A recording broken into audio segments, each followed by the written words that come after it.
मित्रों नमस्कार। आज हम बात करेंगे आपदा प्रबंधन के ही अंतर्गत जो विषय आते हैं प्रधानमंत्री राहत कोष, प्रधानमंत्री आपदा कोष और आपदा की भूमिका। तो मुख्यतः दोस्तों ये केवल पैसों की बात नहीं है बल्कि जवाबदेही और विशेषाधिकार की पूरी कहानी है। हम बात कर रहे हैं प्रधानमंत्री राहत कोष की, जो सरल शब्दों में अगर हम कहें तो एक गुल्लक की भांति है जो प्रधानमंत्री के पास रखा रहता है और सरकारी पैसा नहीं होकर बल्कि यह आम जनता का दान किया हुआ पैसा रहता है। कानूनी अगर स्थिति में हम देखें तो यह एक पब्लिक चैरिटेबल ट्रस्ट की तरह है और अगर हम इसको संवैधानिक दृष्टि से देखें तो संविधान के किसी भी अनुच्छेद में इसका उल्लेख नहीं पाया जाता है। सर्वप्रथम इसे पंडित जवाहरलाल नेहरू ने 1947 में विभाजन के दौरान जो शरणार्थी, जो पाकिस्तान हिंदुस्तान का विभाजन हुआ जब, तो शरणार्थी जो वहां से पाकिस्तान से यहाँ पे आए और यहाँ के लोग वहां पे गए, तो वो जो वहां के लोग यहाँ पे आए तो उनका फिर से जो पुनर्निवास का पूरा प्रक्रिया था और इसमें ही उन्होंने यही किया कि वो जनता के बीच में गए, जनता हमारी मदद करे और जनता हमारी मदद। उन्होंने सार्वजनिक ये अपील की कि वो लोन देकर, वो जो है भारत सरकार को लोन देकर करे ताकि वो लोगों के प्रति और अच्छे काम कर सकें। इसकी शुरुआती कमेटी की बात करें अगर हम, तो इसमें सबसे पहले आते हैं प्रधानमंत्री, जो कि पूरे ग्रुप के अध्यक्ष होते हैं। ये प्रधानमंत्री होते हैं और उसके बाद इनके बाद उप प्रधानमंत्री और फिर वित्त मंत्री, कांग्रेस पार्टी के अध्यक्ष, टाटा समूह के प्रतिनिधि तथा अन्य जो बड़े बड़े बिजनेसमैन हैं। 1985 के बाद एकाधिकार प्रधानमंत्री का जो है वो खत्म हो गया, क्योंकि एकाधिकार होने से ये था कि इसके पूरे कर्ता धर्ता जो है वो प्रधानमंत्री हुआ करते थे। फिर इन चरणों में ये बट गया और इसमें एक और चीजें हैं कि इसमें व्यक्तिगत चिकित्सा सहायता भी दी जाती है। जैसे व्यक्ति अगर गंभीर बीमारी जैसे कैंसर, किडनी ट्रांसप्लांट या हार्ट सर्जरी आदि सारी चीजों से अगर ग्रसित है तो वो पीएमओ में एक लेटर लिख सकता है और वहां पे पैसे की मांग कर सकता है। उसके बाद इसमें यह भी है कि चेक राज्य के हाथ, मतलब जो पैसे हैं वो डायरेक्ट पीड़ित के हाथ में जाएंगे, ना कि किसी राज्य के अंतर्गत या फिर किसी राज्य के थ्रू पीड़ित के हाथ में जाकर ये नहीं होगा, बल्कि डायरेक्ट जो है वो पीड़ित के हाथ जाएगा। अब इसमें कुछ महत्वपूर्ण केस स्टडीज हैं जो, क्योंकि ये बाद में चल के, पहले तो ये रिफ्यूजीज के लिए बनाया गया था लेकिन बाद में चल के इसको आपदा के समय में काम में लाया गया। और उसके बाद केस स्टडी 1 बताती है, जैसे केदारनाथ उत्तराखंड में जो त्रासदी हुई थी 2013 में, जो बाढ़ आया था बादल फटने की वजह से, उसमें पीएमएनआरएफ ने क्या किया, तो उसमें बादल फटने के बाद सर्वेक्षण किया गया जो प्रधानमंत्री द्वारा पीएम की जो टीम थे वो जो उसके बाद उन्होंने परीक्षण किया और हवाई जहाज से सर्वेक्षण हुआ।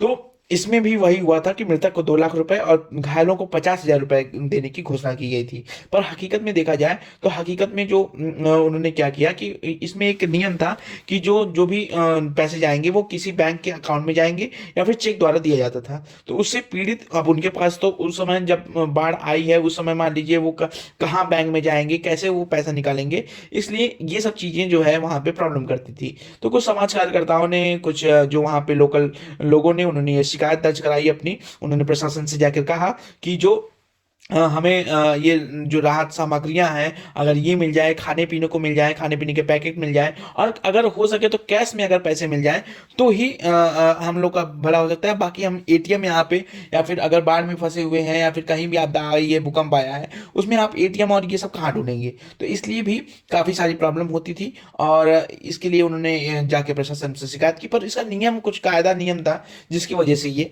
नहीं हो पाया। यहाँ पे कुछ इसकी असफलताएं भी। केस स्टडी 2 को अगर हम देखें तो इसमें हम देखेंगे कि पारदर्शिता व कानूनी लड़ाई की बात की गई है। एक्चुअली में आसिम ताक्यार बनाम प्रधानमंत्री राष्ट्रीय आपदा कोष के बीच, तो इसमें क्या हुआ था कि इसमें जो ताक्यार साहब थे उन्होंने कहा कि क्या पीएमएनआरएफ एक पब्लिक अथॉरिटी है, क्या हम या फिर आम जनता इसमें आरटीआई या सूचना के तहत सवाल पूछ सकती है।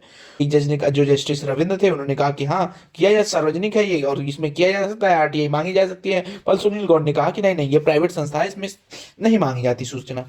अब हम दूसरे संस्था की बात करते हैं जिसका नाम है पीएम केयर्स। इसका पूरा नाम अगर हम देखें तो prime minister citizen assistance and relief in emergency situation fund.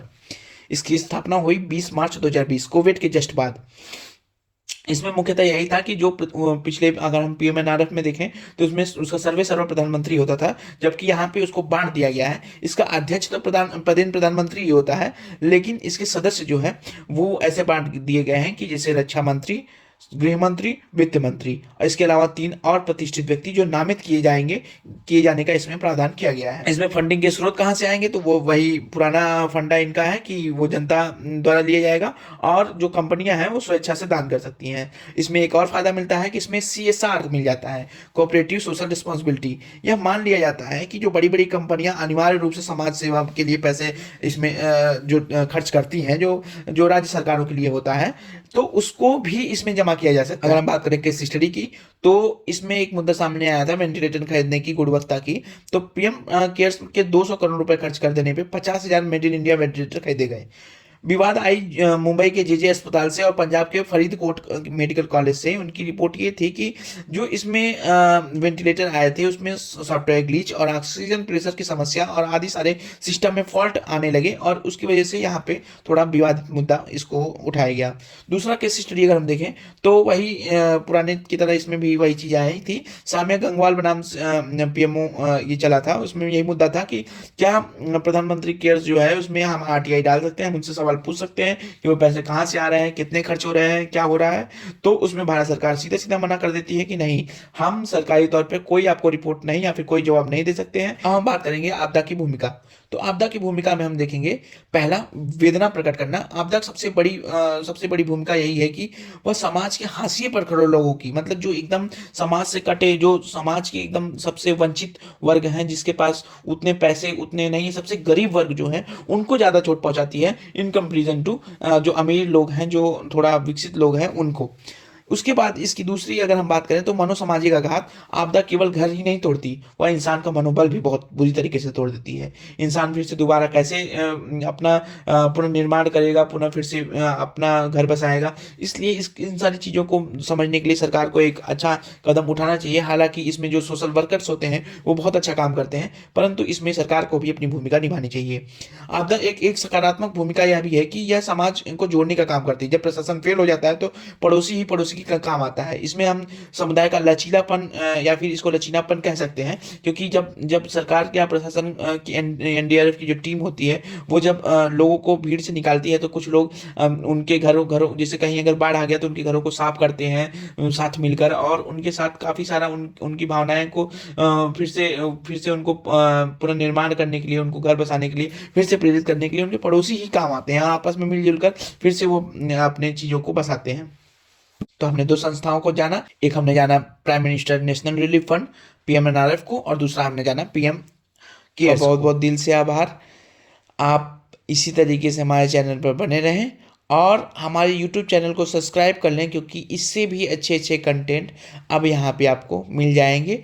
और आपके जो एनालिसिस है, जो केस स्टडी है, उसको सही करने के लिए सबसे अच्छा जगह यही है, क्योंकि हम आपको बताएंगे कि केस स्टडी के साथ कैसे पढ़ाई को करते हैं और साथ ही साथ उसमें कैसे अच्छे से उसको एक्सप्लेन किया जाता है।